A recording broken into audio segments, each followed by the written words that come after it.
Hi everyone. Welcome to ஒன்னமனார் meet MPSC. நம்ம இன்னைக்கு இந்த வீடியோல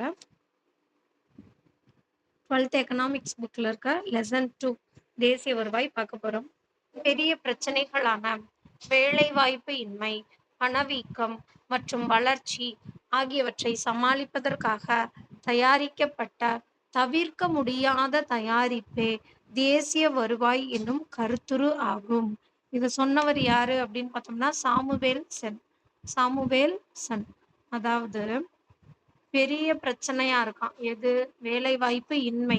பணவீக்கம்னா என்னது? பொருட்களோட விலை அதிகரிக்கிறது, பணத்தின் மதிப்பு குறைஞ்சிரும். அது பேர் தான் பணவீக்கம் அப்படின்னுவாங்க. அதாவது ஹம், பொருட்களோட விலை அதிகரிச்சிருச்சுன்னா அது பேரு பணவீக்கம். பொருட்களோட விலை குறைஞ்சிருச்சு அப்படின்னா அது பேரு பணவாட்டம். மற்றும் வளர்ச்சி ஆகியவற்றை சமாளிப்பதற்காக தயாரிக்கப்பட்ட தவிர்க்க முடியாத தயாரிப்பு தான் இந்த தேசிய வருவாய் என்னும் கருத்துரு ஆகும். இத சொன்னது யாருன்னா சாமுவேல்சன். அதாவது சாமுவேல் அப்படின்றத வேலன், முருகன் கிட்ட போய், முருகா, என்கிட்ட எனக்கு வேலை இல்ல, என்கிட்ட பணம் இல்ல, எனக்கு வளர்ச்சி இல்ல, நான் ரொம்ப வறுமையில இருக்கேன். தேசிய வருவாய்ன்றத வறுமை அப்படின்னு வச்சுக்கலாம். காப்பாத்து அப்படின்னு சொல்றாங்க. அப்ப இதுக்கு எல்லாத்துக்குமே ஒரே சொல்யூஷன் என்ன? எனக்கு வருவாய் வேணும்.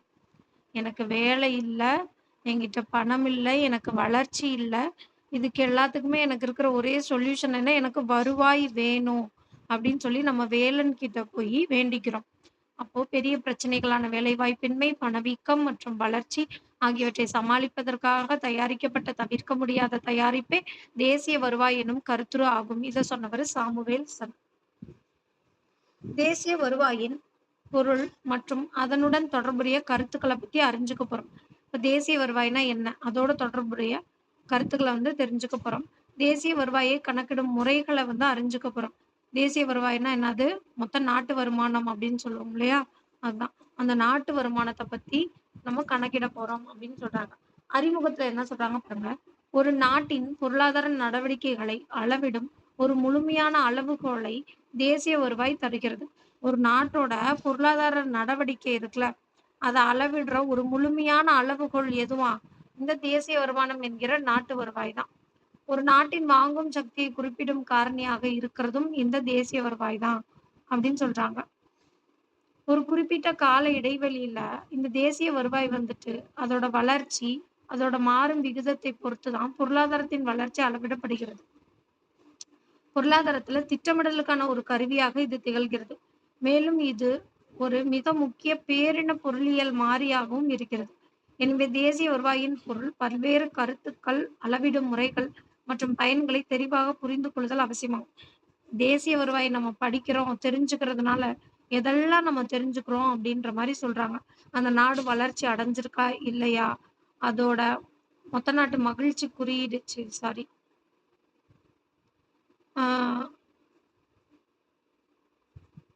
வாங்கும் சக்தி தான் மொத்த நாட்டு மகிழ்ச்சி குறியீடுன்னு சொல்லிட்டேன். வாங்கும் சக்தியை அளவிடுறதுக்கு இந்த தேசிய வருவாய் யூஸ் ஆகுது.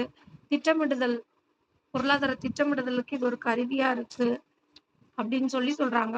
பல்வேறு கருத்துக்கள் மற்றும் அளவிடும் முறைகள் மற்றும் பயன்களை தெளிவாக புரிந்து கொள்ள அவசியமா இருக்கு. ஓகே, இந்த தேசிய வருவாய்னு கொஸ்டின் கேட்கலாம், நாட்டு வருமானம் அப்படின்னு நமக்கு கொஸ்டின் கேட்கலாம். ரெண்டுமே ஒரே வேர்டு தான். ஒரு ஒரு புக்ல ஒரு ஒரு எடிஷன்ல ஒரு ஒரு மாதிரி இருக்கு. தேசிய வருவாய் இஸ் ஈக்குவல் டு நாட்டு வருமானம் அப்படின்னு போட்டு வச்சுக்காங்க. நோபல் பரிசு பெற்ற சைமன் குஸ்னட்ஸ் தேசிய வருவாய் அப்படின்ற கருத்தை முதலில் அறிமுகப்படுத்தியவர். நாட்டு வருமானம்ன்ற கருத்தையோ தேசிய வருவாயின்ற கருத்தையோ முதல்ல அறிமுகப்படுத்தியவர் யாரு இந்த கருத்துருவை அப்படின்னு கேட்டோம்னா சைமன் குஸ்னட்ஸ். இது 10th புக்ல கொடுத்துருக்காங்க, 1934வது வருஷம் அப்படின்னு. 10th புக்ல எப்படி கொடுத்துருப்பாங்கன்னா 1934வது வருஷம் ஜிடிபியின் நவீன கருத்தை அறிமுகம் செய்தவர் சைமன் குஸ்னட்ஸ் அப்படின்னு கொடுத்துருப்பாங்க. அப்ப ஜிடிபியின் நவீன கருத்து அப்படின்னாலும் தேசிய வருவாயினாலும் நாட்டு வருமானம்னாலும் 1934 சைமன் குஸ்னட்ஸ் அறிமுகப்படுத்தியிருக்காரு. தேசிய வருவாயோட பொருள் பார்த்தோம் அப்படின்னா, பொதுவாக கூறினா என்னமா, தேசிய வருவாய் என்பது ஒரு ஆண்டில் ஒரு நாட்டில் உற்பத்தி செய்யப்பட்ட மொத்த பண்டங்கள் மற்றும் பணிகளின் பணமதிப்பாகும். ஒரு வருடத்துல அந்த டயகிராம் பாருங்க. இந்த ட்ரையாங்கிள்ல ஒரு வருடத்துல ஒரு நாட்டுல உற்பத்தியான பண்டங்கள் மற்றும் பணிகளோட மொத்த பண மதிப்பு தான் தேசிய வருமானம் அப்படின்னு சொல்றாங்க. இப்போ தேசிய வருமானத்தோட இலக்கணம் பத்தி ஒரு 3 விஷயம் இருக்கு. அது பார்த்துக்கலாம். ஒரு நாட்டில் உள்ள உழைப்பும் முதலும் சேர்ந்து அங்குள்ள இயற்கை வளங்களை பயன்படுத்தி பண்டங்கள் மற்றும் பணிகளை பயன்படுத்துகின்றன. இதுவே அந்நாட்டின் நிகர ஆண்டு வருமானம் அல்லது தேசிய வருவாய் அல்லது தேசிய ஈவுத்தொகை ஆகும் அப்படின்னு சொன்னது யாருன்னா ஆல்ஃபிரட் மார்ஷல். என்ன சொல்றாரு? ஒரு நாட்டுல இருக்க உழைப்பு, ஒருத்தன் உழைக்கிறவன் இருக்கான், அவன் கையில ஒரு முதலு கொடுத்துடுறோம். அப்புறம் அங்க இருக்கிற இயற்கை வளங்கள் இருக்குல்ல, அந்த இயற்கை வளங்களை பயன்படுத்துறான். ஒரு உழைப்பு இருக்கு, அவங்கிட்ட முதல் இருக்கு, இயற்கை வளங்களை பயன்படுத்தி பண்டங்கள் மற்றும் பணிகளையும் பயன்படுத்துறான். இப்படி எல்லாத்தையும் ஆளையும் சொல்லிட்டாங்களா? உழைப்பு சொல்லிட்டாங்க, முதல் சொல்லிட்டாங்க, இயற்கை வளம் சொல்லிட்டாங்க, பண்டங்கள் பணிகள், இப்படி ஆளையும் சொல்றாங்க. எதுக்கு ஈக்குவலா? அந்நாட்டின் நிகர ஆண்டு வருமானம் தேசிய வருவாய் அல்லது தேசிய ஈவுத்தொகை ஆகும் அப்படின்னு இப்படி ஆளையும் சொன்னது யாருன்னா ஆல்ஃபிரட் மார்ஷல். அடுத்து, ஒரு நாட்டில் மொத்த உள்நாட்டு உற்பத்தி வரையறுக்கப்பட்ட நிலையில் தேசிய வருமானம் அளவிடப்படுவதன் மூலம் அந்நாட்டின் நலத்தை அறிய முடியும். அதிக வளர்ச்சிக்கான இலக்குகள் எதற்கு எப்படி என்பதை வரையறுக்க வேண்டும். அதாவது என்ன சொல்றாரு அப்படின்னா, சைமன் குஸ்னர்ஸ்னாலே ஆல்ரெடி என்ன சொல்லிட்டோம், ஜிடிபியின் நவீன கருத்துரு அப்படி இல்லாட்டி தேசிய வருவாய், நாட்டு வருமானம், இதை வந்துட்டு இந்த கருத்துரை முதல்ல கொண்டு வந்தவர் சைமன் குஸ்னர்ஸ். இவர் என்ன சொல்றாருன்னா அப்படின்னா, ஜிடிபியில வரையறுக்கப்பட்ட நிலையில தேசிய வருமானத்தை அளவிடணும் அப்படின்னு சொல்றது யாருன்னா அதுவும் சைமன் குஸ்னர்ஸ் தான். அதனால அதன் மூலமா அந்நாட்டின் நலத்தை அறிய முடியும் அப்படின்னு சொல்றாரு. அதிக வளர்ச்சிக்கான இலக்குகள் எதற்காக எப்படி என்பதை வரையறுக்க வேண்டும். அதிக வளர்ச்சிக்கான இலக்குகள் எதற்காக எப்படி என்பதை வரையறுக்க வேண்டும் அப்படின்னு சொல்றாரு. எதுக்காக எப்படி அப்படின்னு கொஸ்டின்ஸ் எல்லாம் வந்துச்சு அப்படின்னா அது சைமன்ஸ் கொஸ்டின்ஸ் தான். அதிக வளர்ச்சிக்கான இலக்குகள் எதற்காக எப்படி என்பதை வரையறுக்க வேண்டும். அதுக்கடுத்து சைமன் குஸ்னட்ஸ் அடுத்து சொல்றாரு, ஒரு ஆண்டின் பொருளாதாரத்தின் உற்பத்தி அமைப்பில் இருந்து பண்டங்களும் பணிகளும் உற்பத்தி செய்யப்பட்டு நிகர வெளியீடாக அவை இறுதி நிலை நுகர்வோரின் கைகளுக்கு செல்கின்றன அல்லது அந்த நாட்டில் இருக்கக்கூடிய மூலதன பொருட்களின் இருப்போடு நிகர கூடுதலாக சேருது. அதாவது பொருளாதாரத்தோட உற்பத்தி அமைப்பு இருக்கு இல்லையா, அங்கிருந்து பண்டங்களும் பணிகளும் வந்து உற்பத்தி செய்யப்படுதா, செஞ்ச பொருள் வந்து ஒண்ணு நுகர்வோர் கைக்கு போகும், இல்லாட்டினா வந்து என்ன ஆகும் அப்படின்னா மூலதனத்தோடையே திரும்ப போய் மூலதன இருப்போடையே நிகர கூடுதலாக சேருது அப்படின்ற. ஒண்ணு செஞ்ச பொருளை விற்கணும், இல்லாட்டினா மறுபடியும் ஸ்டாக்ல கொண்டு போய் வைக்கணும் அப்படின்னு சொல்றாரு. அது சொன்னது சைமன் குஸ்னெட்ஸ். இதுக்கு வந்துட்டு இந்த கை இருக்கு இல்லையா, கையில குஷ்டம் அப்படின்ற மாதிரி ஞாபகம் வச்சுக்கலாம். ஏன் அப்படின்னா இறுதி நிலை நுகர்வோரின் கைகளுக்கு அப்படின்னு இங்க ஒரு வார்த்தை வருது. இப்ப கை குஷ்டம், அப்ப சைமன் குஸ்னெட்ஸ், கையில குஷ்டம் சைமன் குஸ்னெட்ஸ் இப்படின்னு ஞாபகம் வச்சுக்கலாம். தேசிய வருவாயின் அடிப்படை கருத்துருக்கள். தேசிய வருவாயை அளவிடுவதற்கு கீழ்கண்ட கருத்துருக்கள் பயன்படுகிறது. என்னென்ன கருத்துருக்கள்னு பார்க்கலாமா?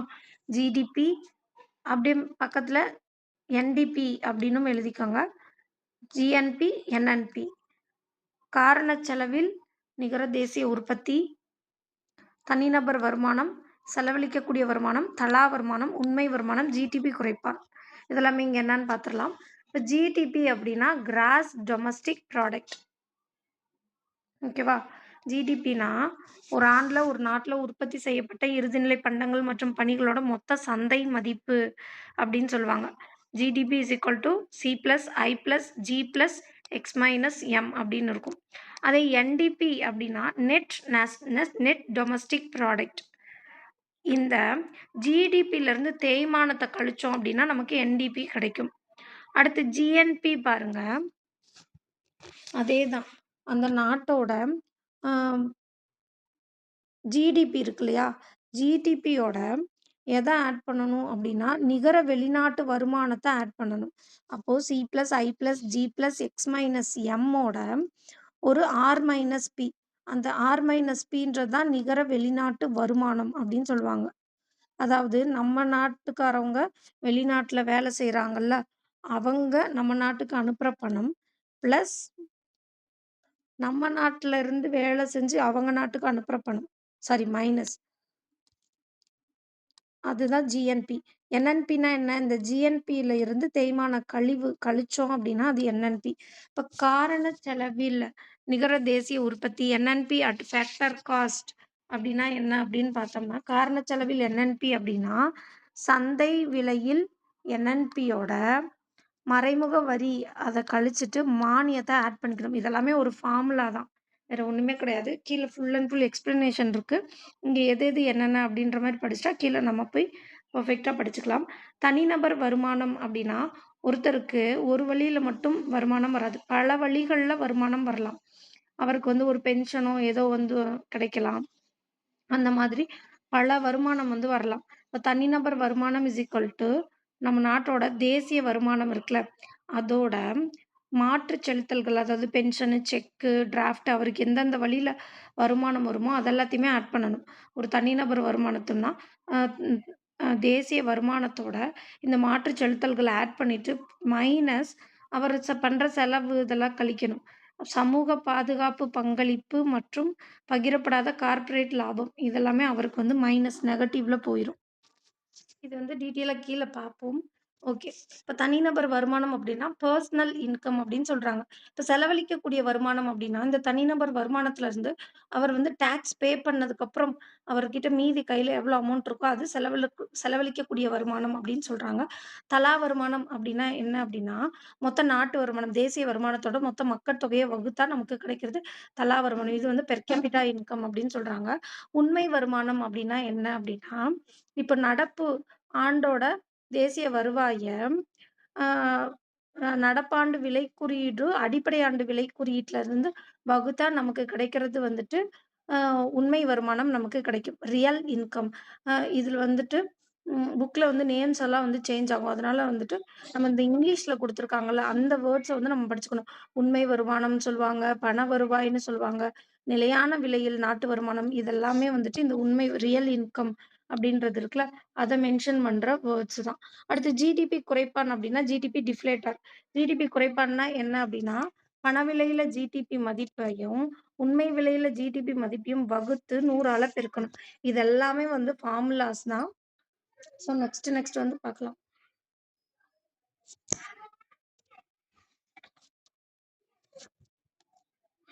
ஓகே. மொத்த உள்நாட்டு உற்பத்தி அப்டின்னா, கிராஸ் டொமஸ்டிக் ப்ராடக்ட். இது ஆல்ரெடி நான் சொன்னேன். ஒரு ஆண்டுல, ஒரு நாட்ல உற்பத்தி செய்யப்பட்ட இறுதிநிலை பண்டங்கள் மற்றும் பணிகளின் மொத்த சந்தை மதிப்பு தான் ஜிடிபி அப்டின்னு சொல்றாங்க. இது வந்து செலவு சந்தை விலையில் ஜிடிபிய வந்து எப்படியும் சொல்லலாம் அப்டின்னா, செலவு முறையை பயன்படுத்தி கணக்கிடப்படும் ஜிடிபி அப்டின்னும் சொல்றாங்க. ஏன்னா, இதுல இருக்கிற எல்லாமே செலவு தான். பண்டங்கள், பணிகள வாங்குறோம் இல்லையா? அது ஒரு ஆண்டுல உற்பத்தி செய்யப்பட்ட இறுதிநிலை பண்டங்கள் மற்றும் பணிகள். மொத்த சந்தை மதிப்பு.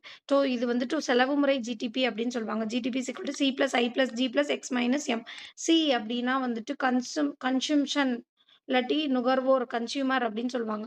அப்போ நுகர்வு பண்டங்கள் கன்சியூம்ஷன் அப்படின்னு சொல்லலாம். ஐ வந்துட்டு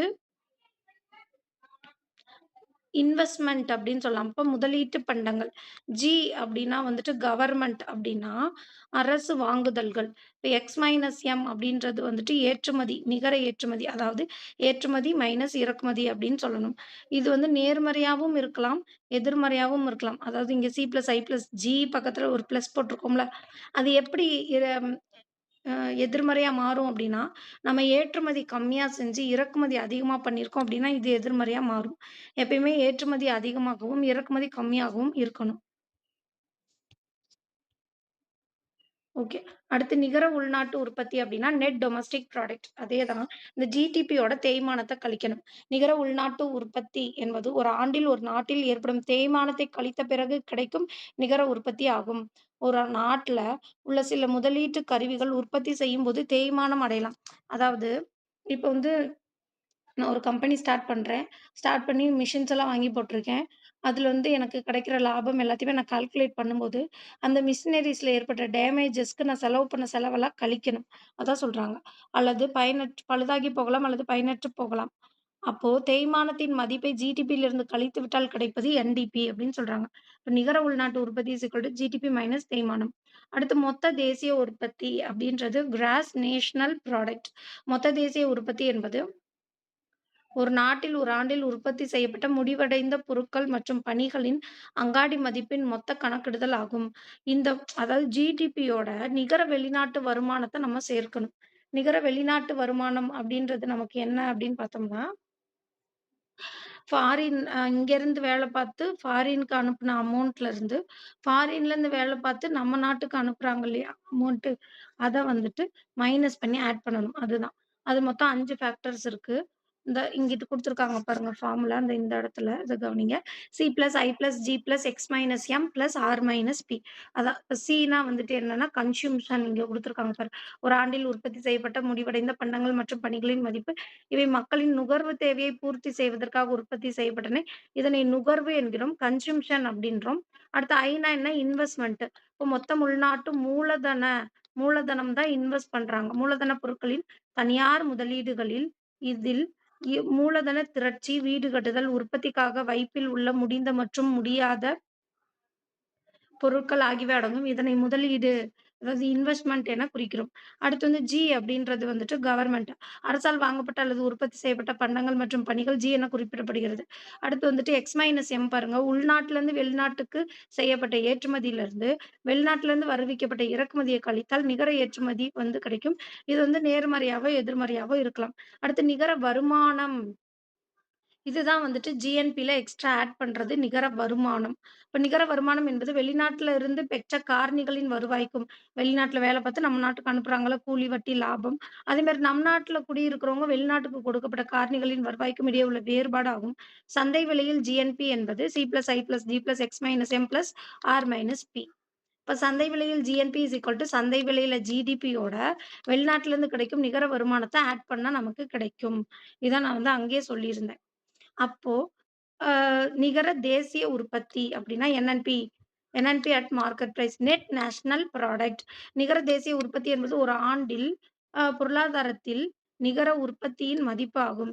அதாவது ஜிஎன்பில இருந்து தேய்மானத்தின் மதிப்பு, முதலீடு, சொத்து, மாற்று, கழிவு ஆகியவற்றை கழித்த பின் கிடைப்பது நிகர தேசிய உற்பத்தி. ஒண்ணுமே கிடையாது. ஜிடிபில இருந்து தேய்மானத்த கழிச்சா என்டிபி கிடைக்கும். ஜிஎன்பில இருந்து தேய்மானத்த கழிச்சா என்என்பி கிடைக்கும். இந்த தேய்மான கழிவ சிசிஏ அப்படின்னு சொல்லுவாங்க. பின்னாடி இருக்கும். சிசிஏ அப்படின்னா கேப்பிட்டல் கன்சம்ப்ஷன் அலோவன்ஸ் அப்படின்னா, தேய்மானத்த மூலதன நுகர்வு கழிவு அப்படின்னும் சொல்லலாம். இப்ப நம்ம ஒ ஒ ஒரு மூலதன பொருள் வாங்குறோம்.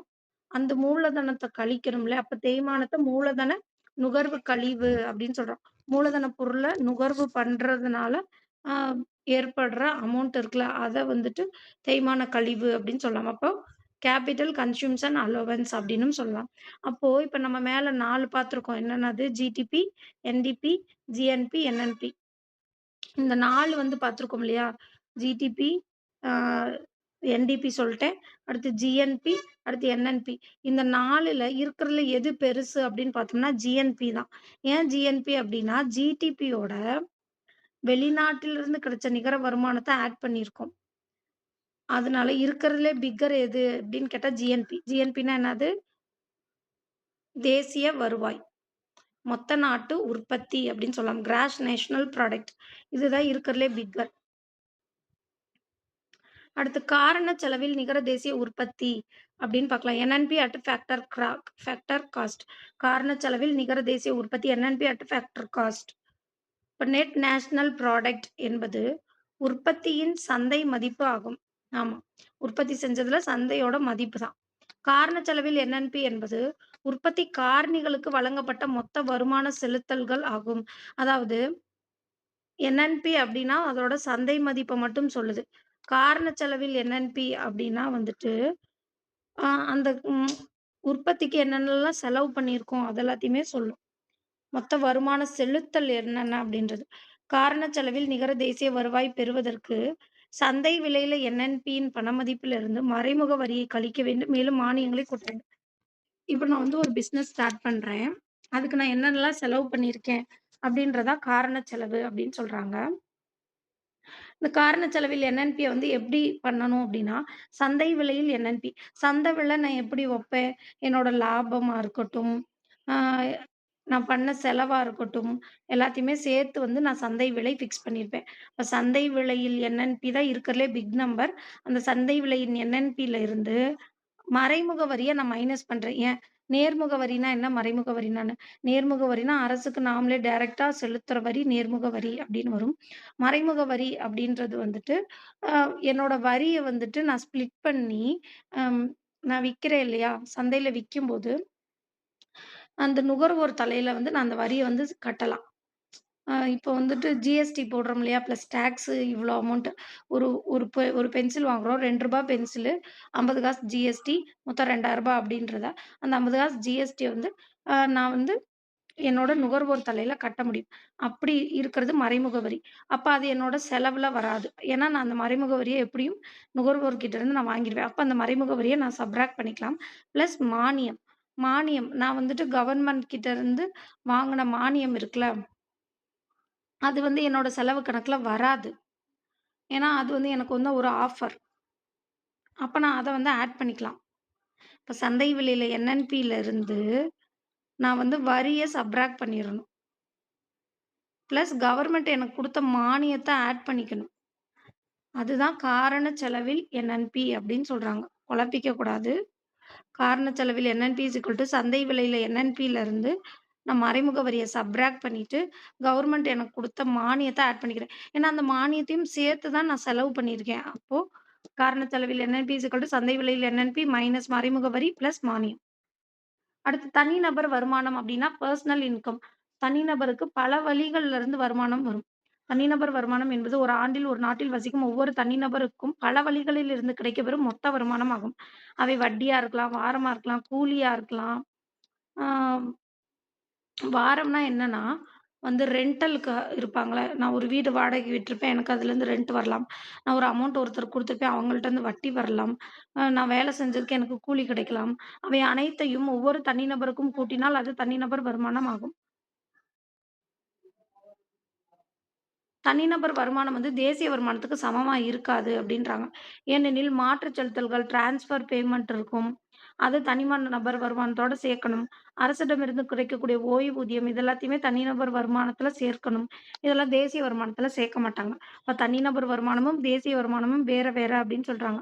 தேசிய வருமானத்திலிருந்து பங்களிக்கப்படாத கார்ப்பரேட் லாபம் மற்றும் சமூக பாதுகாப்பு திட்டங்களில் உழைப்பாளர்களின் பங்களிப்பு ஆகியவற்றை கழித்துவிட்டு மாற்றுச் செலுத்தல்களை கூட்டி தனிநபர் வருமானம் கணக்கிடப்படுகிறது. அதாவது நம்ம பண்ற செலவு எல்லாத்தையும் போக என்கிட்ட எவ்வளோ அமௌண்ட் இருக்கோ, அதுதான் என்னோட வருமானம். இப்ப தனிநபர் வருமானம் இஸ் ஈக்குவல் டூ தேசிய வருமானத்திலிருந்து மாற்றுச் செலுத்தல்கள ஆட் பண்ணிக்கணும். அதாவது என்கிட்ட இருக்க செக்கு, டிராஃப்ட் எனக்கு வர பென்ஷன் எல்லாத்தையுமே நான் ஆட் பண்ணிக்கணும். இப்ப தனிநபர் வருமானம் இஸ் ஈக்குவல் டூ தேசிய வருமானம் பிளஸ் மாற்றுச் செலுத்தல்கள் மைனஸ் சமூக பாதுகாப்பு பங்களிப்பு மற்றும் பகிரப்படாத கார்ப்பரேட் லாபம். கார்ப்பரேட்காரன் லாபத்த எனக்கு பகிர்ந்து குடுக்குறானா? குடுக்க மாட்டான். அப்ப அது எல்லாத்தையுமே நான் சப்ட்ராக்ட் பண்ணிறணும். அடுத்து செலவிடக்கூடிய வருமானம். செலவிடக்கூடிய வருமானம் என்பது தனிநபர் செலவிடக்கூடிய வருமானத்தை குறிக்கிறது. தனிநபர் வருமானத்திலிருந்து டாக்ஸ வந்து நேர்முக வரிகளை கழிக்க கிடைப்பது செலவிடக்கூடிய வருமானம் ஆகும். இந்த வருமானம் தான் தனிநபர் நுகர்வுக்காக செலவிடக்கூடிய பண அளவு ஆகும். இப்ப டிஸ்போசபிள் இன்கம் அப்படின்னு இத சொல்லுவாங்க. தனிநபர் வருமானம்னா பெர்சனல் இன்கம். செலவிடக்கூடிய வருமானம்னா டிஸ்போசபிள் இன்கம். இப்ப கவர்ன்மென்ட்க்கு நான் டாக்ஸ் பே பண்ணணும். Income tax. அது பே பண்ணது போக என் கையில இருக்கிற அமௌண்ட் தான் செலவிடக்கூடிய வருமானம். அப்போ செலவிடக்கூடிய வருமானம் இஸ் ஈக்குவல் டூ தனிநபர் வருமானம் மைனஸ் நேர்முக வரிகள். அடுத்து தலா வருமானம் பெர் கேப்பிட்டா இன்கம். தலா வருமானம் என்பது ஒரு ஆண்டில் ஒரு நாட்டில் வசிக்கும் ஒரு நபரின் சராசரி ஆண்டு வருமானம் ஆகும். அப்படின்னு சொல்றாங்க. தேசிய வருமானத்த வந்துட்டு எப்படி கணக்கிடலாம் அப்படின்னா, மக்கட்தொகையில இருக்குல்ல, தேசிய வருமானத்த மக்கட்தொகையால வகுத்தோம் அப்படின்னா, ஒரு பெர்சனுக்கு எவ்வளோ? மொத்த தேசிய வருமானம் எவ்வளோ? அது டோட்டல் மக்கள் தொகை எவ்வளோ? அது 2யும் வந்துட்டு வகுத்தா நமக்கு தலா வருமானம் கிடைக்கும். அடுத்து உண்மை வருமானம் ரியல் இன்கம் அப்படின்னா, பண வருவாய் அந்த சொல்றாங்க பாரு. உண்மை வருமானம், ரியல் இன்கம்மு, நிலையான விலையில் உண்மை வருமானம் இதெல்லாமே வந்துட்டு ஒண்ணுதான். பண வருவாய் என்பது தேசிய வருமானத்தை அதாவது வந்து என்ன சொல்றாங்க அப்படின்னா, நடப்பு விலையில என்என்பி இருக்குல்ல,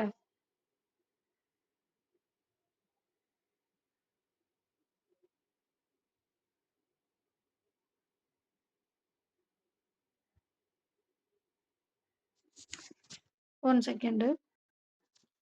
ஓகே பார்க்கலாமா? உண்மை வருமானம், ரியல் இன்கம் அப்டின்னா என்ன அப்டின்னா, நம்ம நாட்டோட அந்த நாட்டு வருமானம் இருக்குல்ல, தேசிய வருமானம் இருக்குல்ல, அத வந்து ஒரு ஆண்டுல உள்ள பொது விலை அளவுகளின் அடிப்படையில மதிப்பிடணுமா. இப்ப என்ன சொல்றாங்க அப்டின்னா, நாட்டு வருமானம் வந்துட்டு ஒரு ஆண்டுல உற்பத்தி செய்யப்பட்ட முடிவுற்ற பண்டங்கள் மற்றும் பணிகளோட மொத்த பண மதிப்ப சொல்லுது. அதாவது எ வ செலவு அடிப்படையில அ இவ்ளோ செலவு ஆயிருக்கு. அ எனக்கு இவ்ளோ கிடைச்சிருக்கு அப்டின்னு சொல்றது வந்துட்டு நாட்டு வருமானம் அப்டின்னா, உண்மை வருமானம் அப்டின்னா என்ன அப்டின்னா, இவ்ளோ அமௌண்ட் என்ட்ட வச்சிருக்கேன். ஆனா, இன்னைக்கு இருக்கிற விலைவாசிக்கு இது வந்து எனக்கு வந்துட்டு வளர்ச்சியா, வீழ்ச்சியா அப்படின்னு பார்க்கணும்ல. இப்ப என்கிட்ட 50,000 இருக்கு அப்படின்னா, அந்த 50,000த்த வச்சு நான் 20 வருஷத்துக்கு முன்னாடி இருந்த விலைவாசியில என்னலாம் பண்ண முடியும்? இப்ப என்னலாம் பண்ண முடியும்? அப்படின்றத கம்பேர் பண்றோம் இல்லையா? அதுதான். அப்ப நிலையான விலையில் தேசிய வருமானம் இஸ் ஈக்குவல் டூ நடப்பு விலையில் தேசிய வருவாய். இப்ப வந்துட்டு என்கிட்ட எவ்வளோ அமௌண்ட் வந்து நாட்டு வருமானம் என்ட்ட இருக்கிற அமௌண்ட் 50,000 நடப்பு விலையில் தேசிய வருவாய் வகுத்தல் P1 மைனஸ் P0. P1 அப்டின்னா வந்துட்டு நடப்பு ஆண்டோட விலை குறியீடும், P0ன்றது அடிப்படை ஆண்டோட விலை குறியீடு. அப்போ அந்த காலத்துல எப்டி இருந்துச்சு? இந்த காலத்துல விலைவாசி எப்டி இருக்கு? அது 2யும் டிவைட் பண்ணி, அதோட நடப்பு விலையில தேசிய வருவாய டிவைட் பண்ணணும். அதான் நிலையான விலையில் உண்மை வருவாய் அப்டின்னு சொல்றாங்க. அப்போ உண்மை வருவாய் ரியல் இன்கம் நிலையான விலையில் உண்மை வருவாய் இஸ் ஈக்குவல் டூ அ நடப்பு விலையில் தேசிய வருமானம் வகுத்தல் நடப்பு விலையில் அ நடப்பு ஆண்டு விலை குறியீடு வகுத்தல் அம் அடிப்படை ஆண்டு விலை குறியீடு அப்படின்னு சொல்லலாம். அதான் நடப்பு விலையில் தேசிய வருவாய் வகுத்தல் P1 டிவைடட் பை P0. அடுத்து ஜிடிபி குறைப்பான். GDP deflator. ஜிடிபி குறைப்பான் என்பது ஜிடிபியில் குறிப்பிடப்பட்டுள்ள பண்டங்கள் மற்றும் பணிகளின் விலை மாற்ற குறியீட்டு எண் ஆகும். ஜிடிபி குறைப்பான் அப்படின்றதும் ஒரு விலை மாற்ற குறியீட்டு எண் தான். ஜிடிபிய டிஃப்ளேட் பண்றாங்க. எப்படி அப்படின்னு பார்த்தோம்னா, இதுவும் வந்து ஒரு விலை குறியீட்டு எண் தான். கொடுக்கப்பட்ட ஆண்டில் பணமதிப்பு அடிப்படையில் கணக்கிடப்பட்ட ஜிடிபியை உண்மை ஜிடிபியால் வகுத்து 100ஆல் பெருக்கினால் ஜிடிபி குறைப்பானை கணக்கிடலாம். ஜிடிபி குறைப்பான் இஸ் ஈக்குவல் டூ பணமதிப்பு ஜிடிபி வகுத்தல் உண்மை ஜிடிபி இன்டு 100. இதுவும் அதே தான். என்கிட்ட ஒரு அமௌண்ட் இருக்கு அப்டின்னா, இத வந்து நம்ம எப்படி வச்சுக்கலாம் அப்டின்னா, ப பணத்த குடுத்தோம் அப்டின்னா, உண்மைய வெளில வராம நம்மனால அமிக்கிற முடியும் இல்லையா? அப்ப பணம் தான் மேல நிக்கிது. இப்ப ஜிடிபி குறைப்பான் இஸ் ஈக்குவல் டூ பணம் மேல நிக்கிது. அப்ப பண மதிப்பு ஜிடிபி. உண்மைய நம்ம வந்து மூடி அமிக்கிரலாம். அப்போ உண்மை ஜிடிபி இன்டு 100. இப்ப ஜிடிபி குறைப்பான் இஸ் ஈக்குவல் டூ பண மதிப்பு ஜிடிபி வகுத்தல் உண்மை ஜிடிபி இன்டு 100. இதுதான் வந்துட்டு அங்க டெஃபினிஷனும் குடுத்திருப்பாங்க. கொடுக்கப்பட்ட ஆண்டின் பணமதிப்பு அடிப்படையில் கணக்கிடப்பட்ட ஜிடிபியை உண்மை ஜிடிபியால் வகுத்து 100ஆல் பெருக்கினால் ஜிடிபி குறைப்பான் கிடைக்கும். இது வந்து ஒரு விலை குறியீட்டு எண் ஆகும். அப்படின்ற மாரி ஞாபகம் வச்சுக்கோங்க. இப்போ வந்துட்டு எல்லாமே பார்த்தாச்சு. அடுத்து தேசிய வருவாயை அளவிடும் முறைகள் பார்க்க போறோம். இப்ப நம்ம அங்க என்னெல்லாம் பார்த்தோம்? அதெல்லாமே பார்த்துட்டோம். ஜிடிபி பார்த்துட்டோம், என்டிபி பார்த்துட்டோம், ஜிஎன்பி பார்த்துட்டோம், என்என்பி பார்த்துட்டோம். காரண செலவில் ஜி ஜி என்என்பி அப்டின்னா, ஆ என்என்பி அட் ஃபேக்டர் காஸ்ட் அப்படின்னு சொல்லுவாங்க. அடுத்து வந்து தனிநபர் வருமானம் பார்த்தாச்சு. அ செலவிடக்கூடிய வருமானம் தான் டிஸ்போசபிள் இன்கம்னா என்னன்னு பார்த்தாச்சு. அம் தலா வருமானம்னா என்னன்னு பார்த்தாச்சு. உண்மை வருமானம்னா என்னன்னு பார்த்தாச்சு. ஜிடிபி குறைப்பான்னா என்னன்னு பார்த்தாச்சு. ஓகேவா? இப்ப 10 விஷயத்த பார்த்துட்டோம். இந்த 10 ஃபார்முலா ரொம்ப ரொம்ப இம்பார்ட்டன்ட் நோட் பண்ணிக்கோங்க. தேசிய வருவாயை அளவிடும் முறைகள். ஒரு ஆண்டில் நாட்டில் உற்பத்தி செய்யப்பட்ட அனைத்து பண்டங்கள் மற்றும் பணிகளின் மதிப்பை கணக்கிட்டு, அதனை பண மதிப்பில் மதிப்பிட வேண்டும். அதாவது நமது சுய நுகர்வுக்காகவோ அல்லது சேமிப்பிற்காகவோ பண்டங்கள் உற்பத்தி செய்யப்பட்டாலும், அதன் பண மதிப்பையும் தேசிய வருவாய் கணக்கிடல்ல சேர்க்கணும் அப்படின்னு சொல்றாங்க. இப்ப நம்ம பெர்சனலா வந்துட்டு நமக்காக ஏதாவது செஞ்சிருப்போம் இல்லையா? அதையும் வந்துட்டு தேசிய வருவாயில ஆட் பண்ணிக்கணும் அப்படின்னு சொல்றாங்க. தேசிய வருவாய் தேசிய வருவாயை அளவிடும் முறைகள் வந்து மொத்தம் எத்தன அப்டின்னா, 3 முறைகள்ல அளவிடலாம். ஒண்ணு வந்துட்டு உற்பத்தி முறை உற்பத்தி முறை. இன்னொன்னு வந்து வருவாய் முறை. இன்னொன்னு செலவு முறை. இதுக்கு வேற வேற நேம்ஸும் இருக்கு பார்த்துரலாம். உற்பத்தி முறை அல்லது மதிப்பு கூடுதல் முறை அப்டின்னா, இப்ப என்கிட்ட பால் இருக்கு அப்டின்னா, அந்த பால நான் வந்துட்டு போயி நெய்யாவும், வெண்ணெயாவும், சீஸாவும் மாத்துறேன் இல்லையா? அப்ப அத பால ஒண்ணா உற்பத்தி பண்றேன். அப்படி உற்பத்தி பண்ணும்போது பால்ல இருந்து அது நெய்யா மாறும்போது அதோட மதிப்பு கூடுது. அப்போ உற்பத்தி முறைய மதிப்பு கூடுதல் முறை, வேல்யூ ஆடட் அப்படின்னும் சொல்றோம். உற்பத்தி முறைய மதிப்பு கூடுதல் முறை. அடுத்து வருமானம் அல்லது காரணிகளின் ஊதிய முறை அப்படின்னு சொல்றோம். இப்ப வருமானம். எனக்கு வந்து என்னென்ன வகையிலலாம் வந்துட்டு வருமானம் கிடைக்குதோ, கூலியா, வட்டியா, வாரமா கிடைக்கலாம். அதெல்லாமே வருமான முறை அப்படின்னும் சொல்லலாம். அப்படி இல்ல அப்படின்னா எனக்கு கூலியா வந்துட்டு எனக்கு வந்து ஒருத்தர் தர்றாங்க இல்லையா? காரணிகளின் ஊதிய முறை. நான் செஞ்ச வேலைக்கு எனக்கு வந்து ஊதியம் கிடைக்குது. இப்ப நான் வீடு வச்சிருக்கேன். அதுக்கு வந்து நான் வந்து வாடகை கட்டணும். அப்போ ஊதியத்த நான் குடுக்குறேன். இப்ப காரணிகளோட ஊதிய முறை அப்டின்னும் சொல்லலாம். வருமான முறைய வேற என்னலாம் சொல்லலாம் அப்டின்னா, காரணிகளின் ஊதிய முறை அப்டின்னும் சொல்லலாம். வருமான முறை, காரணிகளின் ஊதிய முறை. எனக்கு என்னென்ன டைப்லலாம் ஊதியம் கிடைக்கும் அப்டின்னா, கூலி, வாரம், வட்டி இந்த டைப்லலாம் ஊதியம் கிடைக்கும் இல்லையா? செலவு செலவ பத்தி பேசக்கூடாது. எனக்கு எந்தெந்த வகையிலலாம் வருமானம் வருது அப்படின்றது தான். அப்ப காரணிகள் எனக்கு எந்தெந்த வகையில ஊதியம் வருது அப்படின்றது காரணிகளின் ஊதிய முறை. 3 வந்து செலவு முறை. என்னென்ன செலவெல்லாம் நான் பண்றேன் அப்படின்றது தான். ஒரு பொருள தயார் பண்றதுக்கு நான் என்னெல்லாம் செலவு பண்றேன் அப்படின்னு. இம்3 முறைகளை சரியாக பயன்படுத்தி கணக்கிட்டால், உற்பத்தி, வருமானம், செலவு இம்3ஓட மதிப்பும் சமமா தான் இருக்கும். நான் உற்பத்தி செஞ்ச பொருளுக்கான எனக்கு வருமானம் என்னோட உற்பத்திக்கு ஈக்குவலா இருக்கு. அந்த வருமானம் நான் செஞ்ச செலவுக்கு ஈக்குவலா இருக்கு அப்படின்னு சொல்றாங்க. ஒரு சுழற்சியில தான் இது இருக்கும். நுகர்வை பூர்த்தி செய்ய உற்பத்தி தொடங்கப்படுது. உற்பத்தி செய்ய உற்பத்தி காரணிகளை வேலைக்கு அமர்த்தி, உற்பத்தி முடிந்த பிறகு வருமானம் பெருகும். பிறகு உற்பத்தி காரணிகளுக்கு ஊதியத்தை அளித்து, அதன் மூலம் நுகர்வு செலவு செய்யப்படுது. அப்படின்னு சொல்லிட்டு இது ஒரு சர்க்கிளா இருக்கு அப்படின்னு சொல்றாங்க. இப்போ மொத்த உள்நாட்டு உற்பத்திய வந்து செலவு செலவு மூலியமாவும் கணக்கிடலாம். காரணியோட வருவாய் மூலியமாவும் கணக்கிடலாம். உற்பத்தி கூட்டு முறையிலயும் கணக்கிடலாம். இப்ப ஃபர்ஸ்ட் வந்து இங்கருந்து போலாம். உற்பத்தி முறையிலிருந்து போலாம். பொருளாதாரத்துல ஒவ்வொரு துறையிலும் கூட்டப்பட்ட மதிப்பு அப்படின்னு சொல்ட்டாங்க. அதாவது உற்பத்தி துறைய வந்துட்டு என்னென்ன பிரிக்கலாம்? முதன்மை, 2ஆம் நிலை, தயாரிப்பு மற்றும் துணை நிறுவனங்கள் அப்படின்னு பிரிக்கலாம். அடுத்து செகண்ட் பாருங்க, காரணி வருவாய் முறை அப்படின்னா, மக்களோட சம்பளமா இருக்கலாம், கூலியா இருக்கலாம், சுய வேலை செய்வோருக்கான சம்பளமா இருக்கலாம், தனியார் துறை வியாபாரம் மூலம் கிடைக்கிற லாபமா இருக்கலாம், நிலை உரிமையாளர்கள் பெறும் வாடகையா இருக்கலாம். இதெல்லாமே வந்துட்டு காரணி வருவாய் அப்படின்னு சொல்றாங்க. செலவுன்னு பார்த்தோம் அப்படின்னா, நான் நுகர்ச்சி செஞ்சிருக்கலாம். அரசு செலவினங்களா நுகர்ச்சினா சி, அரசு செலவினங்கள் அப்படின்னா ஜி வரும். முதலீட்டு செலவினங்கள் ஐ வரும். இருப்புக்களின் மதிப்பு மாறல் அப்படின்றது பை அப்படின்னு சொல்லலாம். ஏற்றுமதி மைனஸ் இறக்குமதினா எக்ஸ் மைனஸ் எம் அப்படின்னு சொல்லலாம். இது வந்து மொத்த உள்நாட்டு உற்பத்திக்கு சமமா இருக்கும் அப்படின்னு சொல்றாங்க. அப்போ ஃபர்ஸ்ட் இந்த உற்பத்தி முறைன்னு பார்க்கலாம். உற்பத்தி முறை என்பது ஒரு நாட்டின் உற்பத்தியை கணக்கிடுவதாகும். இம்முறை சரக்கு முறை என்றும் அழைக்கப்படுகிறது. இது ரொம்ப ரொம்ப இம்பார்ட்டன்ட். உற்பத்தி முறைய வேற என்ன சொல்றாங்க அப்படின்னு பார்த்தீங்கன்னா, சரக்கு முறை அப்படின்னு அழைக்கிறாங்க. ஒரு குறிப்பிட்ட ஆண்டுல விவசாயம், தொழில், வணிகம் போன்ற துறைகளில் உற்பத்தியின் மொத்தமே தேசிய உற்பத்தி ஆகும். ஒவ்வொரு துறையின் வெளியீடும் மற்றொரு துறையின் உள்ளீடாக செல்ல வாய்ப்பு இருப்பதால், ஒரே பொருள் இருமுறை அல்லது பலமுறை கணக்கில் வர வாய்ப்பு உள்ளது. இதற்கு இருமுறை கணக்கிடுதல் என்று பெயர் அப்படின்னு சொல்றாங்க. என்ன அப்படின்னா, உற்பத்தி முறைய வந்து வேற என்ன பேர் இருக்குன்னா, சரக்கு முறை என்றும் அழைக்கப்படுது.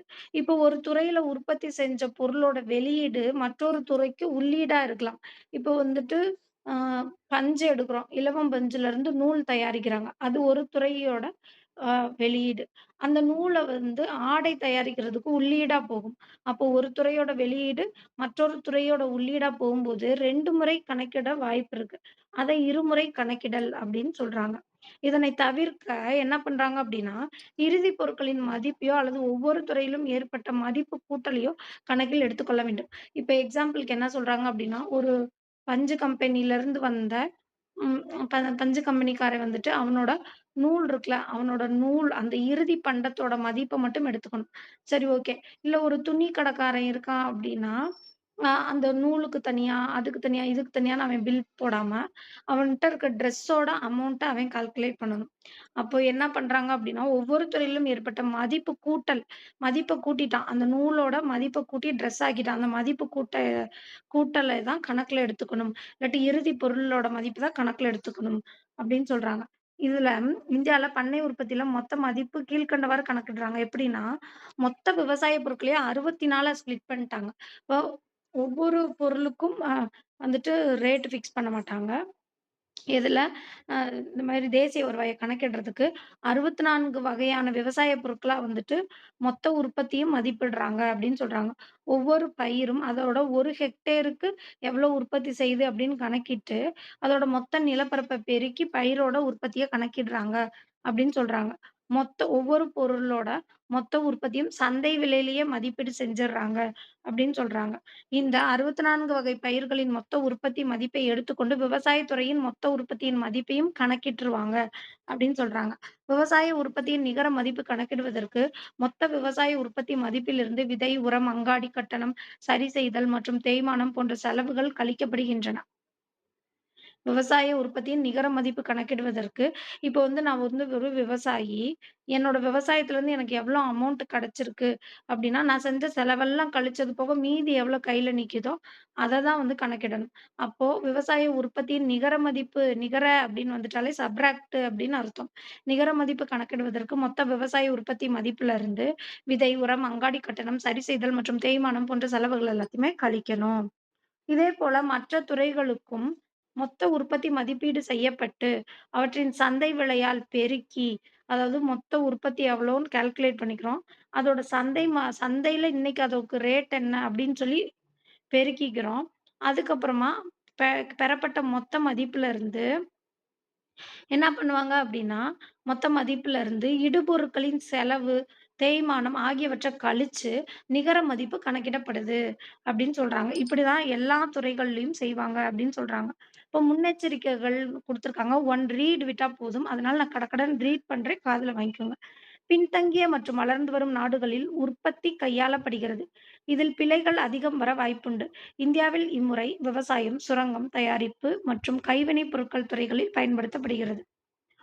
ஒரே பொருள் பல இடங்களில் மதிப்பிடும் வாய்ப்பு இம்முறையில் இருக்கிறது.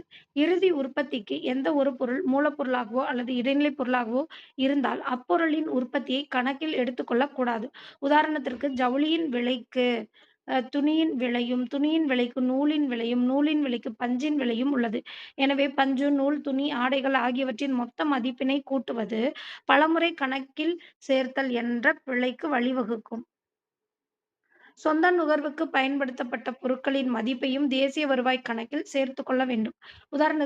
உதாரணத்திற்கு விவசாயிகள் தாம் உற்பத்தி செய்த பலவற்றை சந்தைப்படுத்தாமல் தனிப்பட்ட சொந்த நுகர்வுக்காக வைத்துக் கொள்ளலாம். அவற்றின் அளவையும் சந்தை விலையுடன் பெருக்கி மதிப்பைக் கண்டு தேசிய வருவாய் கணக்கில் சேர்க்க வேண்டும். 2ஆம் முறையாக கைமாற்றப்பட்ட டியூரபிள் பொருட்களின் வாங்குதல் மற்றும் விற்றல், அதாவது செகண்ட் ஹேண்ட் அப்படின்னு சொல்லுவாங்க. அதெல்லாத்தையுமே வந்துட்டு தேசிய வருவாயில் சேர்க்கக்கூடாது அப்படின்னு சொல்றாங்க. கைபேசி, கார் போன்ற பொருட்கள் இருமுறை அல்லது அதற்கு மேல் விற்கப்படுகின்றன. இப்போ முன்னெச்சரிக்கையில என்ன சொல்றாங்க? மொத்தம் 3 பாயிண்ட் தான். ஒண்ணு வந்துட்டு இருமுறை கணக்கிடல் அப்படின்ற லாஜிக் வந்து இருக்கக்கூடாது. செகண்ட் வந்து சொந்த நுகர்வுக்காக நம்ம எடுத்து வச்சுக்கிறோம்ல பொருளு, அதையுமே வந்துட்டு தேசிய வருவாயில சேர்க்கணும்.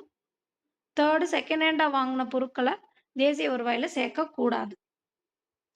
இது வந்துட்டு உற்பத்தி முறைக்கு பார்த்தாச்சு. உற்பத்தி முறைனா ப்ராடக்ட் மெத்தட் அப்படின்னு சொல்லுவாங்க. வருமான முறை அப்படின்றது இன்கம் மெத்தட். தேசிய வருவாய மொத்தம் 3 டைப்பா வந்துட்டு நம்ம வந்து கால்குலேட் பண்ணலாம். 1 உற்பத்தி முறை ப்ராடக்ட் மெத்தடுல, 2 வருவாய் முறை இன்கம் மெத்தடுல, 3 வந்துட்டு செலவு முறை. காரண செலவு. செலவு முறைனா எக்ஸ்பெண்டிச்சர் ஆர் அவுட்லே மெத்தட் அப்படின்னு சொல்லுவாங்க. உற்பத்தி முறைய ப்ராடக்ட் மெத்தடுன்னு சொன்னோம். வருமான முறைய இன்கம் மெத்தடுன்னு சொல்றோம். செலவு முறைய எக்ஸ்பெண்டிச்சர் அல்லது அவுட்லே மெத்தட் அப்படின்னு சொல்லுவாங்க. இப்போ வருமான முறை என்பது தேசிய வருவாய் கணக்கிடல் பகிர்வு பகுதியிலிருந்து அணுகப்படுகிறது. எப்படி அப்படின்னு பார்த்தோம்னா, பகிர்வு பகுதியிலிருந்து அளவிடுறாங்களாம். எப்படின்னா, உற்பத்தி நிலைகளில் உற்பத்தி காரணிகள் பெற்ற அனைத்து வித ஊதியங்களையும் கூட்டி தேசிய வருமானத்தை கணக்கிடலாம்.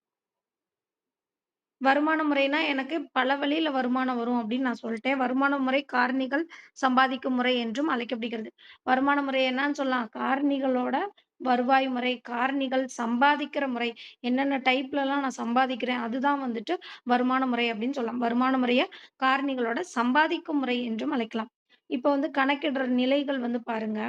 மொத்த நிறுவனங்களும் வெவ்வேறு தொழில் குழுக்களாக பிரிக்கப்படுது. இப்ப எத்தன நிறுவனம் இருக்கோ, அத ஃபுல்லா ஒரு குறிப்பிட்ட தொழில் குழுவா பிரிச்சு, அதுக்குள்ள அடக்கிருவாங்க. இப்ப எப்படி மொத்த விவசாய பொருட்களையும் 64 வகையா பிரிச்சாங்க. அந்த மாதிரி மொத்த நிறுவனங்களையும் வெவ்வேறு தொழில் குழுக்களா பிரிச்சு வச்சுர்றாங்க.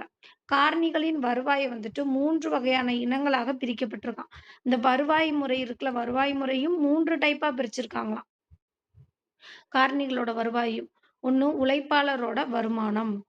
உழைச்சவங்களுக்கு எவ்வளோ வருமானம் கிடைச்சுச்சு அப்படின்றது. என்னோட உழைப்ப போட்டு எனக்கு கிடைச்ச வருமானம். என்னோட மூலதனத்தின் மூலமா எனக்கு கிடைச்ச வருமானம். மூலதன வருமானம்னா எவ்வளோ? என்ன அப்படின்னா, ஒரு வீடு கட்டியிருக்கோம் அப்படின்னா, அத வாடகைக்கு நான் விடுறேன் அப்படின்னா, அது ஒரு மூலதன வருமானம். மற்றும் கலப்பு வருமானம். இன்னும் நான் பார்ட் டைம் ஜாப் இதெல்லாமே பார்க்கலாம். அந்த இதுலருந்து எனக்கு கிடைக்கிற வருமானம். ஒண்ணு உழைப்பின் வருமானம், இன்னொன்னு மூலதன வருமானம், இன்னொன்னு கலப்பு வருமானம். இப்போ உழைப்பாளர் வருமானம் அப்படின்றது கூலி, சம்பளம், சமூக பாதுகாப்புக்கு முதலாளியின் பங்கு, உற்பத்தி திறன் ஊதியங்கள், அதாவது உற்பத்தி திறன் ஊதியங்கள என்னன்னு சொல்றாங்க? அப்படின்னு சொல்றாங்க.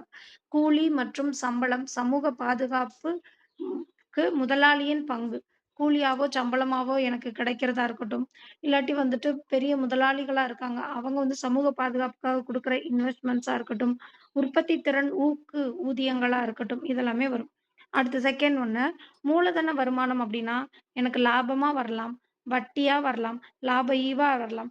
லாபம்னா, இப்ப நான் ஒரு நிலம் வாங்குறேன். அத 10 வருஷம் கழிச்சு விக்கிறப்ப எனக்கு கிடைக்கிற லாபம். அடுத்து வட்டி அப்டின்னா, நான் என்னோட அமௌண்ட்ட பேங்க்ல போடுறேன். அங்கருந்து எனக்கு வட்டி தருவாங்க. அது லாப ஈவு மற்றும் ராயல்டி. ராயல்டினா அதான் எல்லாமே ஒண்ணு தான். லாபம், வட்டி, லாப ஈவு, ராயல்டி எல்லாமே இந்த நிலம் சம்மந்தப்பட்ட மூலதன வருமானம் அப்படின்னு சொல்றாங்க. கலப்பு வருமானம் அப்படின்னா, விவசாயம் மற்றும் பண்ணை, சிறுதொழில் செய்வோர் மற்றும் பிற வேலைகளிலிருந்து கிடைக்கும் வருமானம் கலப்பு வருமானம். எனக்கு கிடைச்ச கூலியாவோ, சம்பளமாவோ கிடைச்ச வருமானம், இல்ல நான் சின்ன சின்ன சிறுதொழில் செய்றேன். அதுலருந்து எனக்கு கிடைக்கிற வருமானம், இல்லாட்டி லாபமா, வட்டியா கிடைக்கிற வருமானம், ராயல்டியா கிடைக்கிற வருமானம், இது எல்லாத்தையுமே சேர்க்கிறோம். இது செகண்ட் ஒன். எது?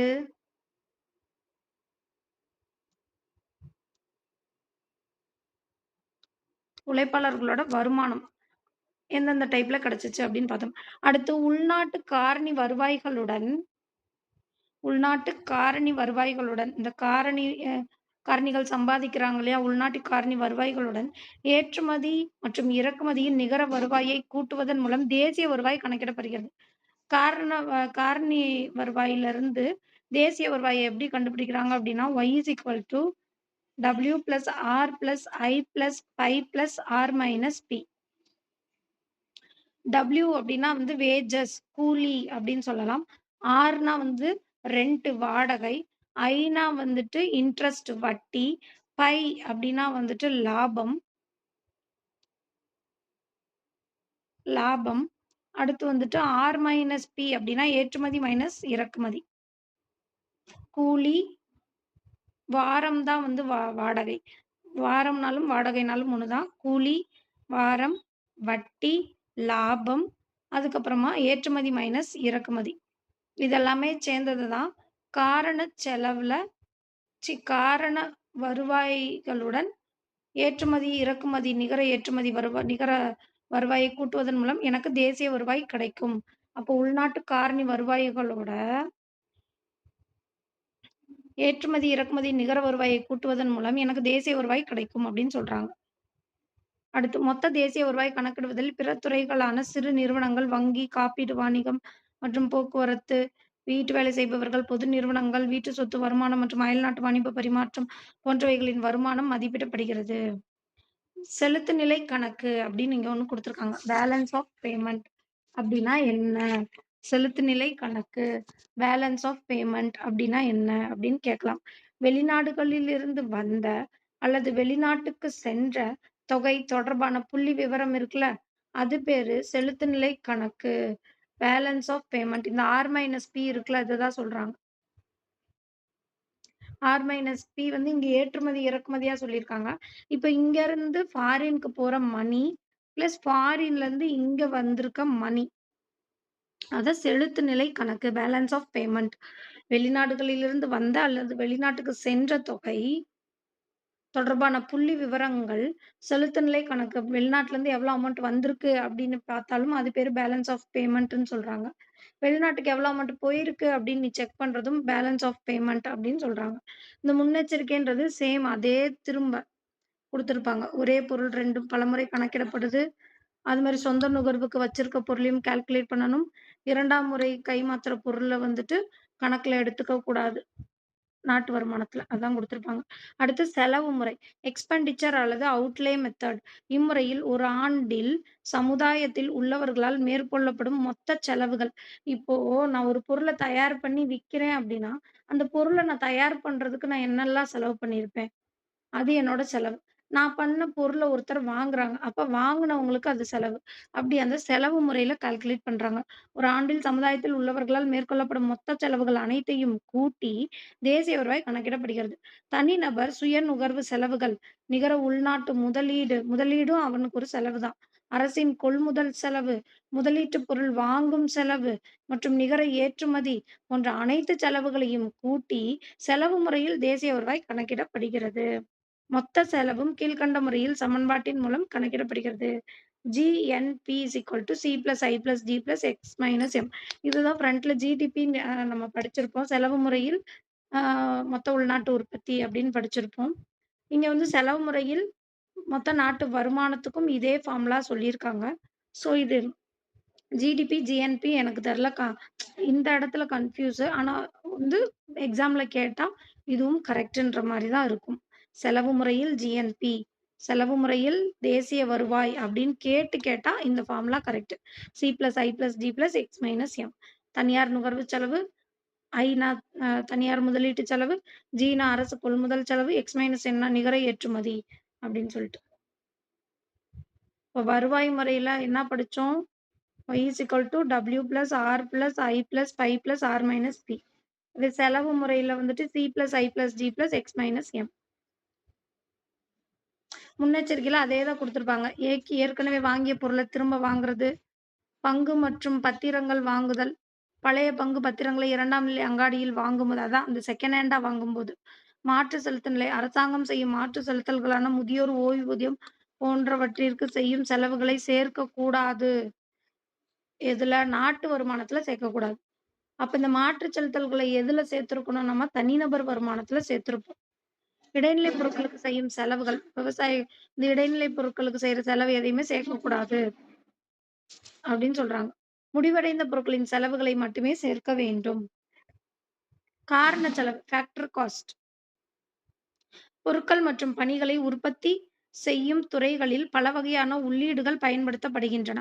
இந்த உள்ளீடுகள் உற்பத்தி காரணிகள் என அழைக்கப்படுகிறது. பொருட்கள் மற்றும் பணிகளை உற்பத்தி செய்யும் துறைகள்ல பல வகையான உள்ளீடுகள பயன்படுத்துறோம். இந்த உள்ளீடுகள உற்பத்தி காரணிகள் என அழைக்கப்படுகிறது. அது என்னென்ன உற்பத்தி காரணி அப்படின்னு பார்த்தோம்னா, நிலம், உழைப்பு, முதல் மற்றும் தொழில் முனைவு. இப்போ உற்பத்தியாளர்கள் மேற்கூறிய உற்பத்தி காரணிகள வச்சு என்ன பண்ணுவாங்க அப்படின்னா, பொருட்கள் மற்றும் பணிகளை உற்பத்தி செய்ய செலவு செய்றாங்க. இந்த செலவுகள பொருளின் விலையில சேர்க்கிறோம். இப்ப காரணி செலவு என்பது ஒரு நிறுவனம் பொருட்கள் மற்றும் பணிகள உற்பத்தி செய்யும்போது, உற்பத்தி காரணிகளுக்கு செய்யும் செலவை குறிக்குது அப்படின்னு சொல்றாங்க. என்ன ஃபர்ஸ்ட்டு சொல்லியிருப்பாங்க? பொருட்கள் மற்றும் பணிகள உற்பத்தி செய்ய பல வகையான உள்ளீடுகள பயன்படுத்துவோம். அந்த உள்ளீடுகள உற்பத்தி காரணிகள் அப்படின்னு சொல்லுவோம். இந்த உற்பத்தி காரணிகள வச்சு பண்டங்களையும், பணிகளையும் செலவு பண்ணி செய்றோம். அந்த அந் அந்த செலவு பொருட்கள வந்துட்டு இந்த செலவுகள் பொருளின் விலையில வந்து சேர்க்கிறாங்க.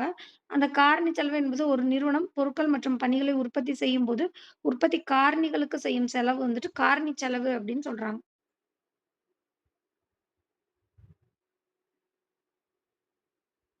இயந்திரங்களை வாடகைக்கு எடுத்தல், நிலம் மற்றும் இயந்திரம் வாங்குதல், கூலி மற்றும் சம்பளம் கொடுத்தல், மூலதனத்தை பெற செய்யும் செலவு மற்றும் தொழில் முனைவோருக்கு கிடைக்கும் லாபம் போன்றவை உற்பத்தி செலவிற்கான உதாரணங்கள் ஆகும். அரசிற்கு செலுத்தும் வரிகள் உற்பத்தி செலவில் சேர்ப்பது இல்லை. ஏனெனில் வரிகள் நேரடியாக உற்பத்தி நடவடிக்கையில் பங்கு பெறுவது இல்லை. ஏன் அப்டின்னா, அரசுக்கு செலுத்துற வரிய வந்துட்டு நம்ம வந்துட்டு அ உற்பத்தி செஞ்சு நம்ம டாக்ஸ் எல்லாம் பே பண்ணிட்டு, நுகர்வோர் தலையில கட்டிறலாம். அதுதான் ரீசன் வந்துட்டு. அடுத்து உற்பத்தியில் உதவித் தொகைகள் நேரடியான விளைவை ஏற்படுத்துவதால், இத்தொகைகள் காரணி செலவில் சேர்க்கப்படுகிறது. இப்ப வந்துட்டு எனக்கு வந்து கவர்மெண்ட் வந்து சப்சிடிஸ் வந்து குடுத்துருப்பாங்க. கவர்மெண்ட் வந்து எனக்கு நெறைய சலுகை வந்து பண்ணியிருப்பாங்க. அந்த சலுகையெல்லாம் என்னோட செலவுல சேராட்டியும் கவர்மெண்டோட செலவுல சேர்க்கணும் இல்லையா? அதனால காரண செலவுல நான் போய் அத சேர்க்கணும். இப்ப சந்தை விலை மார்க்கெட் பிரைஸ் அப்டின்னா என்ன அப்டின்னா, உற்பத்தி செய்யப்பட்ட பொருட்கள் மற்றும் பணிகளின் சந்தையில் விலைக்கு விற்கப்படுவதை குறிக்கிறது. நான் செஞ்ச வேலைக்கும், செஞ்ச உற்பத்திக்குமான மொத்த அமௌண்ட்ட நான் சந்தையிலருந்து போய் வித்து வாங்குறேன் இல்லையா? அது பேர் தான் சந்தை விலை. மார்க்கெட் பிரைஸ் அப்டின்னு சொல்லுவாங்க. சந்தை விலை என்பது நுகர்வோர்கள் பொருளுக்கான விலையை விற்பனையாளர்களிடம் செலுத்தி பொருளை பெறுவது ஆகும். சந்தை விலை நிர்ணயிக்கப்படுகின்ற போது, காரணி விலையில் ஃபேக்டர் பிரைஸோட அரசு விதித்த வரி சேர்க்கப்படுகிறது. நான் ஆல்ரெடி சொன்னேன் இல்லையா? என்னோட வரிய கொண்டு போயி, அ நான் பண்ண டாக்ஸ போய் நான் போய் நுகர்வோர்கிட்ட இருந்து வாங்கிக்கலாம். அப்ப நான் சந்தை விலை மார்க்கெட் பிரைஸ் ஃபிக்ஸ் பண்ணும்போது, அரசு விதித்த வரியையும் நான் சேர்த்து தான் ஃபிக்ஸ் பண்ணணும். மாறாக அரசு வழங்கிய உதவித்தொகைய நான் காரணி விலையில குறைக்கப்படுகிறது. இப்ப அ நான் சந்தை மார்க்கெட் பிரைஸ் ஃபிக்ஸ் பண்ணும்போது, கவர்மெண்ட் அ எனக்கு குடுத்த சப்சிடிஸ் இருக்குல்ல, உதவித்தொகை இருக்குல்ல, அத நான் வந்து கழிச்சுக்கலாம். ஏன்னா, அது என்னோட செலவு கிடையாது. கவர்மெண்ட்டோட செலவு. ஆனா, நான் தேசிய வருவாய வந்து கால்குலேட் பண்ணும்போது, உற்பத்தி செலவ கால்குலேட் பண்ணும்போது, அதாவது காரணி செலவ கால்குலேட் பண்ணும்போது, நான் வந்துட்டு அத ஆட் பண்ணிக்கணும். எத ஆட் பண்ணிக்கணும்? காரணி செலவ கால்குலேட் பண்ணும்போது, உதவித்தொகைய ஆட் பண்ணிக்கணும். பிளஸ் மைனஸ் வரிய வந்து சப்ட்ராக்ட் பண்ணணும். அதே மார்க்கெட் பிரைஸ்க்கு நான் கொண்டு போம்போது, சந்தை விலைக்கு நான் கொண்டு போம்போது, அரசு விதித்த வரி இருக்குல்ல அந்த வரிய மார்க்கெட் பிரைஸ்ல ஆட் பண்ணிக்கணும். அது அரசு எனக்கு குடுத்த உதவித்தொகைய நான் சப்ட்ராக்ட் பண்ணணும். அதான் சொல்றாங்க. அரசு விதிக்கும் வரிகள் உற்பத்தியாளர்களுக்கு செலவாக இருப்பதால், அவைகள் விலையில் சேர்க்கப்படுகின்றன. மாறாக, அரசு செலுத்திய உதவித்தொகைகள் ஏற்கனவே காரணி செலவில் சேர்க்கப்பட்டிருக்கு. அதனால இந்த தொகைய விலையில சேர்க்கப்படுவது இல்லை, அப்படின்னு சொல்றாங்க. ஆகவே மார்க்கெட் பிரைஸ் சந்தை விலை காரண செலவு எனக்கு எவ்வளோ இருக்கு? மார்க்கெட் பிரைஸ் காரண செலவுனா ஃபேக்டர் காஸ்ட் எனக்கு எவ்வளோ இருந்துச்சோ, அதிலிருந்து நான் கவர்மெண்ட் எனக்கு குடுத்த உதவித்தொகைய நான் சப்ட்ராக்ட் பண்ணிறணும். பிளஸ் வரிய நான் ஆட் பண்ணிக்கணும். அதான் வந்துட்டு மார்க்கெட் பிரைஸ். ஆனா, இங்க வரின்றது குடுக்கல. இது இப்படியே படிச்சுக்கோங்க. சந்தை விலை ஆனா மேல டெஃபினிஷன்ல குடுத்துருக்காங்க. வரிய சப்ட்ராக்ட் பண்ணணும்னு. ஆனா, இங்க குடுக்கல. ஆனா, இத இப்படியும் படிச்சுக்கோங்க, அப்படியும் படிச்சுக்கோங்க. சந்தை விலை மார்க்கெட் பிரைஸ்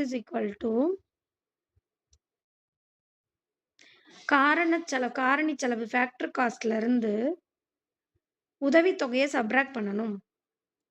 அப்போ இப்ப இப்ப வந்துட்டு பிளஸ் எத வந்து ஆட் பண்ணிக்கணும்? வரிய வந்து ஆட் பண்ணிக்கணும். இத அப்படியே காரணி செலவ ஈக்குவல் அந்த பக்கம் கொண்டு போயிட்டு, அ சந் காரணி செலவ இங்கிட்டு வச்சுக்கலாம். இப்ப சந்தை விலை இருக்குல்ல, சந்தை அ காரண செலவு ஈக்குவல் டுக்கு அந்த பக்கம் கொண்டு போம்போது, சந்தை விலை இப்ப மறைமுக வரிய நான் சப்ட்ராக்ட் பண்ணணும். பிளஸ் உதவித்தொகைய ஆட் பண்ணிக்கணும். 2 ஃபார்முலாவும் ஒண்ணு தான் பார்த்துக்கலாம். பார்த்துக்கங்க. இப்ப வந்துட்டு தேசிய வருவாய் NNP அட் ஃபேக்டர் காஸ்ட் காரண செலவில் தேசிய வருவாய் ஒரு நாட்டில் இ இருக்கும் அனைத்து உற்பத்தி துறைகளும் உற்பத்தி செய்த மொத்த மதிப்பு மைனஸ் தேய்மானம். காரண செலவுலருந்து தேய்மானத்த சப்ட்ராக்ட் பண்ணணும். மறைமுக வரிய சப்ட்ராக்ட் பண்ணிறணும். பிளஸ் நிகர வெளிநாட்டு காரணிகளின் வருமானம். அதாவது உதவித்தொகைன்னு இருக்குல்ல, அதுக்கு பதிலா நிகர வெளிநாட்டு காரணிகளின் வருமானம் அப்படின்றத ஆட் பண்றோம்.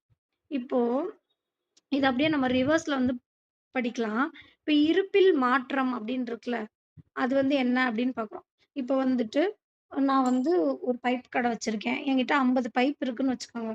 அப்போ என்ட்ட ஸ்டாக் எவ்வளோ இருக்கு அப்படின்னு நான் பார்க்கணும் அப்படின்னா, ஓப்பன் பண்ணும்போது எவ்வளோ ஸ்டாக் இருந்துச்சு, குளோசிங் ஸ்டாக் எவ்வளோ இருக்கு அப்படின்றத நான் சப்ட்ராக்ட் பண்ணணும். அப்போ என்கிட்ட எவ்வளோ ஸ்டாக் இருக்கு அப்படின்னு தெரிஞ்சிரும். அப்ப இருப்பில் மாற்றம் முடியும் இருப்பு முடியும் இருப்பு குளோசிங் ஸ்டாக் மைனஸ் தொடக்க இருப்பு ஓப்பனிங் ஸ்டாக்.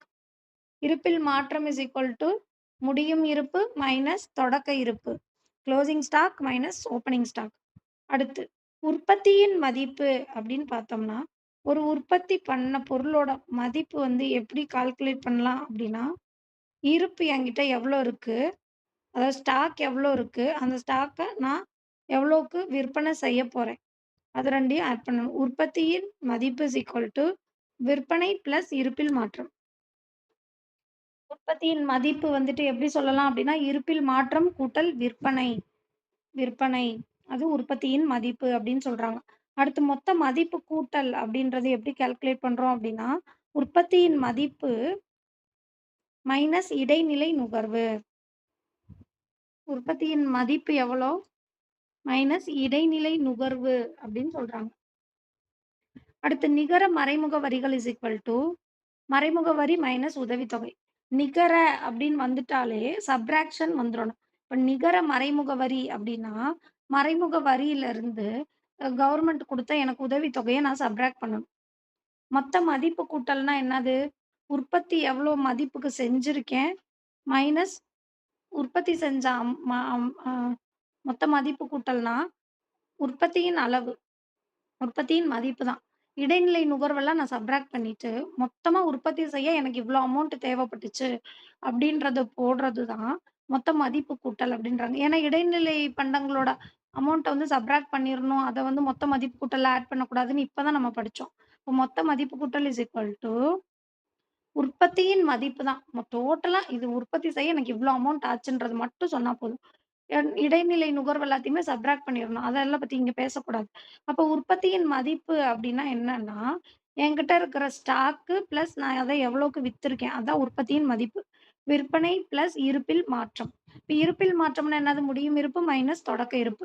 இப்போ ஒரு ஆண்டில் உற்பத்தி செய்யப்பட்ட மொத்த பொருட்களும் விற்கப்பட்டால், மொத்த உற்பத்தி விற்பனைக்கு சமமாக இருக்கும். ஒரு ஆண்டுல உற்பத்தி செய்யப்பட்ட மொத்த பொருட்களும் விற்கப்பட்டுருச்சு அப்டின்னா, மொத்த உற்பத்தி வந்து விற்பனைக்கு சமமாக இருக்கும் அப்டின்னு சொல்றாங்க. உற்பத்தியில மதிப்பு எப்படி நம்ம கால்குலேட் பண்ணலாம் அப்டின்னா, இன்னைக்கு விலை எவ்வளோ? இன்னைக்கு எவ்வளோ வித்திருக்கோம். இப்ப விற்பனை அளவு இன்டு விலை. அதான் உற்பத்தியின் மதிப்பு. உற்பத்தியின் மதிப்புனா என்னது? உற்பத்தியின் மதிப்பு இஸ் ஈக்குவல் டூ இன்னைக்கு என்ன விலை, எவ்வளோ வித்திருக்கோம். விற்பனை அளவு இன்டு விலை. இப்ப ஜிடிபி அட் மார்க்கெட் பிரைஸ் அப்டின்னா, தனியார் இறுதி நுகர்வு செலவு பிளஸ் அரசின் இறுதி நுகர்வு செலவு பிளஸ் மொத்த உள்நாட்டு மூலதன ஆக்கம் பிளஸ் நிகர ஏற்றுமதி. ஜிடிபியோட ஃபார்முலா நமக்கு தெரியும் இல்லையா? அது. ஓகே. நெக்ஸ்ட் தேசிய வருவாய் பகுத்தாய்வின் முக்கியத்துவம் நெக்ஸ்ட் வீடியோல பார்க்கலாம். Thank you guys. Bye. Video பிடிச்சிருந்தா லைக், ஷேர் அண்ட் சப்ஸ்கிரைப் பண்ணுங்க.